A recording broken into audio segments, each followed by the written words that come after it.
কথায় আছে বিপদে বন্ধুর পরিচয়। আর যে লড়াই এই মুহূর্তে মধ্যপ্রাচ্যে চলছে ইরান বনাম ইসরায়েলের মধ্যে, বেসিক্যালি এটা ইরান ইসরায়েলের যুদ্ধ না। ইসরায়েলের পেছনে পশ্চিমা সকল কি বলা হয় নেকড়া, তারা কিন্তু অবস্থান করছে। আমেরিকা সর্বোচ্চ সাপোর্ট করছে। জার্মানি ইসরায়েলের সুরক্ষার জন্য অত্যাধুনিক প্রযুক্তির আকাশ প্রতিরক্ষা সিস্টেম পাঠাচ্ছে, এমনকি ইরানের বিরুদ্ধে সার্বিক সহযোগিতা দেওয়ার জন্য ঘোষণা করেছে। ইউরোপীয় ইউনিয়ন ইসরায়েলের পাশে দাঁড়িয়েছে। ইরানের পাশে কে? পাকিস্তান অলরেডি ডরাইয়া পাট ডরাইলা আওয়াজে পাকিস্তান তারা তাদের সীমান্ত বন্ধ করে দিছে।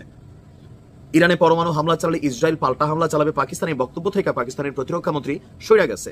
সৌদির যুবরাজ শুধুমাত্র বক্তব্যের মধ্যেই সীমাবদ্ধ। বাট ইরান যাদের উপর ভরসা করে এই যুদ্ধটা করছে, চীন এবং রাশিয়া, তারা কিন্তু বেইমানি করছে না। তথ্যপত্র তাই বলছে। দর্শক, ইরান ইসরায়েল সংঘাতে গেল দ্বিতীয় দিনই নাম জড়িয়েছিল যে রাশিয়া এবং চীন ইরানকে মেশিনারিজ দিচ্ছে। আর সেই অভিযোগকে এবার বাস্তবে প্রমাণ করে দিল আন্তর্জাতিক গণমাধ্যমগুলো। বলা হচ্ছে যে গোপনে ইরানকে অস্ত্র দিচ্ছে চীন। ইরানের রাজধানী তেহরানে গতকালকে বেইজিং এর একটি কার্গো বিমান নেমেছে। আর সেই কার্গো বিমানটি নামার পর থেকেই শুরু হয়েছে জল্পনা কল্পনা।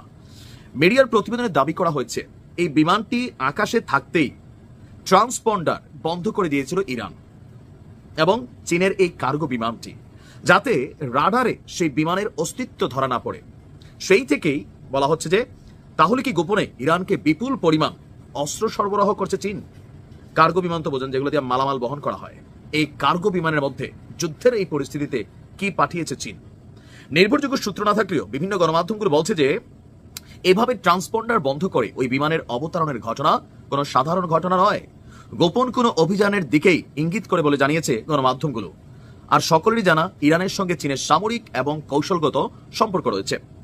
ইসরায়েলি গণমাধ্যমগুলো বলছে তাই ওই বিমানে সামরিক অস্ত্র অথবা নিষিদ্ধ কোনো পণ্য থাকতে পারে, যদিও এই খবরটি নিয়ে চীন এখন পর্যন্ত মুখ খুলছে না।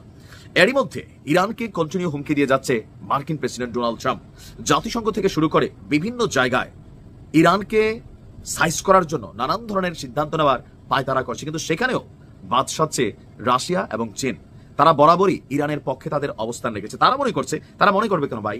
এটা তো সরাসরি যে প্রথম হামলা কে চালাইছে? ইসরায়েল চালাইছে। টার্গেট কাদের কি করছে? সাধারণ কোনো যে একটা পরমাণু স্থাপনা কেন্দ্র নো। রাজধানী তেহরান থেকে শুরু করে বিভিন্ন দেশে বিভিন্ন শহরে ছড়িয়ে ছিটিয়ে থাকা পরমাণু বিজ্ঞানী, বিভিন্ন বাহিনীর প্রধান, তাদেরকে শেষ করে দেওয়া হয়েছে। তো স্বাভাবিকভাবে পুরো ঘটনা গভীরভাবে পর্যবেক্ষণের কথার পাশাপাশি তেহরানের পাশে সর্বাত্মক সহযোগিতা করার ঘোষণা দিয়েছিল চীন। এখন চীন, রাশিয়া, তুরস্ক, পাকিস্তান, সৌদি আরব সহ এই রাষ্ট্রগুলো কথা বললেও আমি বললাম না যে শক্তিশালী ভূমিকায় আছে চীন এবং রাশিয়া। যে ভূমিকাটা আরব রাষ্ট্রগুলো রাখা দরকার, আপনি পাচ্ছেন কারোর কাছ থেকে এরকম বক্তব্য? মুখে মুখে এটা করতে হবে সেটা করতে হবে, কিন্তু পাট ডরাইলে সব। যদি আমি বাচ্চা থাকি, জীবিত থাকাকালীন, আর আমার ইউটিউব চ্যানেল বা ফেসবুক আল্লাহ আমার রাখে, আমি ওই দিন দেখতেছি যেদিন পাকিস্তানরে ধরছে, এদের কাছে মেশিন আছে ভাই, তুরস্করে ধরছে, জর্ডানরে ধরছে, মিশরে ধরছে, সৌদিরও একাংশে ধরছে। ওই দিন দেখা মরতে চাই যদি গ্রেটার ইজলি কখনো তৈরি হয়ে যায়। ভালো থাকুন।